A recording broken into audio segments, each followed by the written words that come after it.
Hola, ¿qué tal amigos de Game Over? Estamos en la presentación de Assassin's Creed 3 y bueno, el día de hoy estamos con Laurent Detoc. Él es director de Ubisoft para América y bueno, vamos a platicar un poco con él sobre este nuevo lanzamiento que tiene Ubisoft, que es Assassin's Creed 3.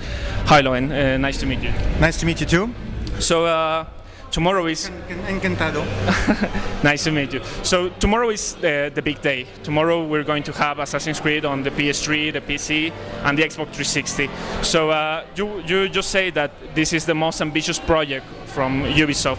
Why is the most ambitious project? It's an enormous team. It's been 3 years in development. We've had up to 700 people working on this game. The production values are insane. I mean, literally, I started to play that game. I'm 12 hours into it. I'm not even 30% into the game, and I play a fair amount of games. The sensation of depth that you get when you start playing is really astonishing. So ambitious, in the production side, it's a big product. Ambitious also on the business side. This is the biggest investment from a marketing point of view that we've ever made, probably in most territories, if not all our territories. And we think we can double or more the sales of prior Assassin's Creeds. So, and right now it's tracking this way. I mean, our pre-orders are more than double. They're more than double here, with some retailers that we spoke with today. They're certainly more than double in the US. It's a big event. In fact, if you go, I have not seen the stores on the prior Assassin's Creed here, but if you go, we went at the Santa Fe Mall today, and there's a store takeover that's very impressive, on the windows. I think the presence was great in general for our games. Just Dance 4 was also very strong, but there was posters everywhere, displays everywhere. You can tell Assassin's Creed is a big event, so ambitious really at all levels. So it's a very big game. You were just saying that you have only played for 12 hours and you're not even at the 50% of the game. How would you describe the evolution of Assassin's Creed series?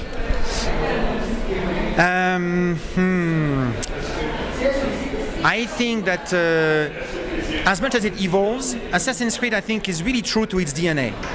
So the evolution, I think, is more in terms of how we just make it better every time from the production values, better graphics. Now we master the engines better. We master the consoles.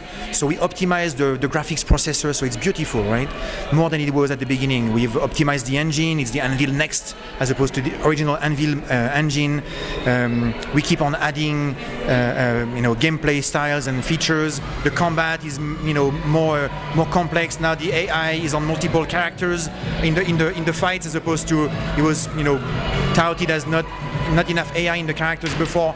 But I think, with all that being said, that's the natural evolution to me of what we can do, what our teams can do when they just, try to perform better at making the game's values themselves. But the true evolution, I think, is more in how we continue the story and we take people on this long journey of Assassin's Creed, encyclopedia, so to speak. It is the story of the assassins and how it evolves and how we, meet new characters and how we tell people stories about the real world that existed. How we bring real-time benefits by telling people about Benjamin Franklin. I just met John Adams in the game the other day, so now I'm reading about John Adams. Leonardo da Vinci was tricking out my weapons when I was Ezio. I actually am French, right? So I should know more about the Medici and the Borgias.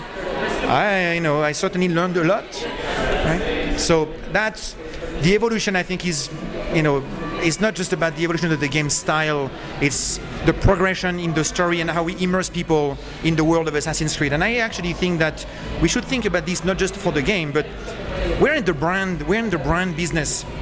Assassin's Creed is comic books, it's books, real like long books, and then movie also coming soon. So this is the business we're in. We're in the business of telling stories and making experiences for people through media. Okay, so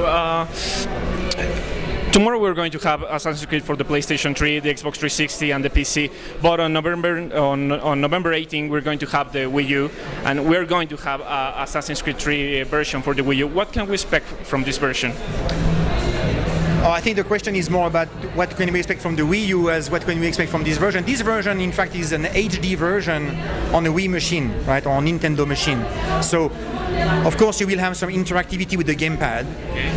And just like we try to do with all our games, like I was playing Zombie U the other day, and I actually was surprising myself on how much time I was spending on the small gamepad, because I had to, because I wanted to, and then I was going back and forth, and then before I know it, I was standing up, trying to scan, and I was thinking this is just more immersive than I was thinking. So when you do that naturally, I think it's the the beauty of how we can even tell our stories in a more palatable way.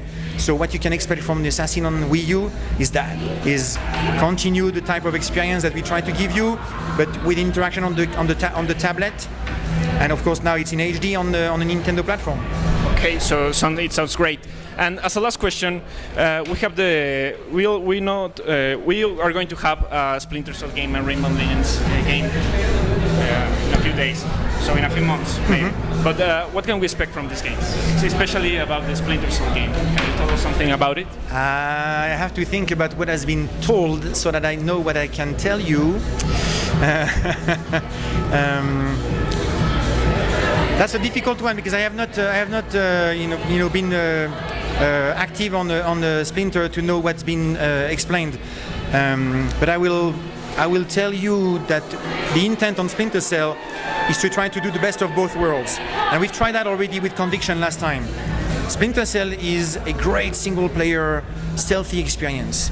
How do we do both? How do we enable you to play in a stealth way so that we are true to the values of the brand and people who have enjoyed the stealth action, but how we also try to get people who want just to blaze through it with an action behavior, able to do that in a way that's compelling, right? So that's the challenge on Splinter Cell. I think they're delivering on that. I think that's another one where over time the production values are so much greater. I actually would say that Splinter Cell, just like Assassin's Creed, when you take the one from a few years ago and you take the one from today, in Assassin and in Splinter Cell, it's the same kind of leap forward. It's so much more mastery on the engines, on the processors, on the machines themselves. Splinter is going to be a much greater game, and it's for soon. It's going to be in the spring. Okay, Laurent, thanks a lot for this interview, and thanks a lot for being here. And I'm sure that Assassin's Creed 3 is going to do it great. So thanks a lot for being here. And ahí lo tienen, amigos de Game Over. Assassin's Creed 3 está el día de mañana ya para PlayStation 3, PC y Xbox 360. Y bueno, no olviden jugar.